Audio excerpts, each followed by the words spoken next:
Bismillahirrahmanirrahim. Alhamdulillahirrabbilalamin. Assalamualaikum warahmatullahi wabarakatuh. Selamat pagi anak-anakku. Hari ini kembali lagi kita pembelajaran, yaitu hari Rabu tanggal 3 Februari 2021, kegiatan literasi pembelajaran 5. Untuk itu anak-anak Bapak siapkan buku LKS kalian. Kita akan memulai pembelajaran pada hari ini. Sebelum memulai belajar, alangkah baiknya kita berdoa bersama-sama agar ilmu yang kita pelajari lekas kita pahami dan bermanfaat. Bismillahirrahmanirrahim. Pembelajaran 5, pendalaman materi. Bacalah cerita berikut dengan cermat. Petani yang baik hati. Di sebuah desa, hiduplah seorang petani. Ia bekerja sejak selesai subuh dan pulang saat matahari mulai terbenam. Ia giat mengerjakan sawah dan ladangnya.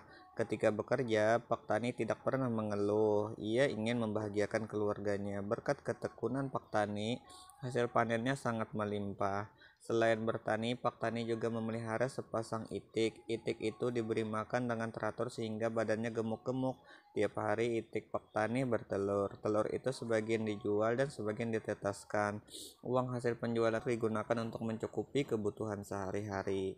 Suatu hari, hasil panen Pak Tani tidak terlalu bagus karena padi-padinya banyak dimakan tikus. Akibatnya penghasilan Pak Tani berkurang drastis. Di rumah tidak ada lauk lagi. Kemudian istri Pak Tani berniat untuk menjual itik-itik mereka. Kita jual saja itik kita, Pak. Uangnya dapat kita gunakan untuk membeli lauk-lauk. Kasihan anak-anak, mereka tidak punya lauk pauk untuk makan, kata istri Pak Tani. Pak Tani tidak setuju dengan pendapat istrinya. Aku tidak akan menjual itik ini, Bu. Lagi pula kita masih bisa mendapatkan lauk dari telur-telur yang dihasilkan itik ini. Dengan begitu kita tidak perlu menjual itik ini. Jika anak-anak bosan dengan telur, tukarkan saja telur-telur ini dengan lauk yang mereka inginkan, kata Pak Tani. Akhirnya itik-itik itu tidak jadi dijual. Keesokan harinya seperti biasa, Pak Tani dan istrinya mengambil telur-telur itik. Alangkah kagetnya mereka ketika mendapati telur-telur itik itu berubah menjadi emas. Emas itu keluar dari tubuh itik. Mereka sangat bahagia. Emas itu ditukarkan dengan kebutuhan hidup mereka. Sekarang Pak Tani tidak lagi kekurangan. Ia menjadi seorang yang kaya raya di desanya. Meskipun sudah menjadi orang kaya, Pak Tani dan keluarganya tidak sombong. Ia membantu orang-orang yang memerlukan bantuan. Tetangga-tetangga Pak Tani segan pada Pak Tani dan keluarganya. Dari cerita tersebut kalian bisa berlatih untuk mengisi judul cerita, pengarang, tokoh utama, tokoh lain, tempat terjadinya cerita, masalah atau konflik dalam cerita, penyelesaian masalah dalam cerita, pesan atau amanat cerita.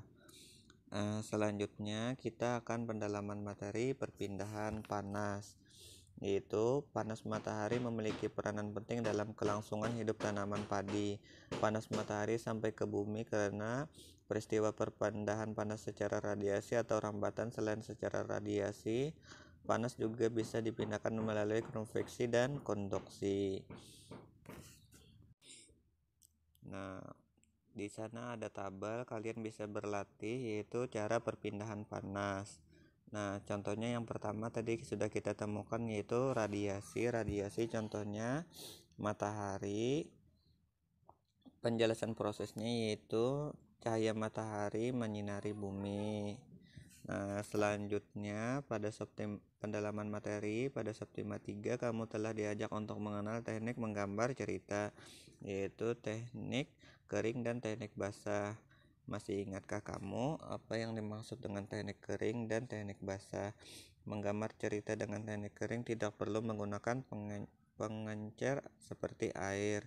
Cerita dibuat langsung pada kertas gambar. Adapun menggambar cerita dengan teknik basah dapat menggunakan cat air, tinta, atau media lain yang memerlukan air sebagai pengencer.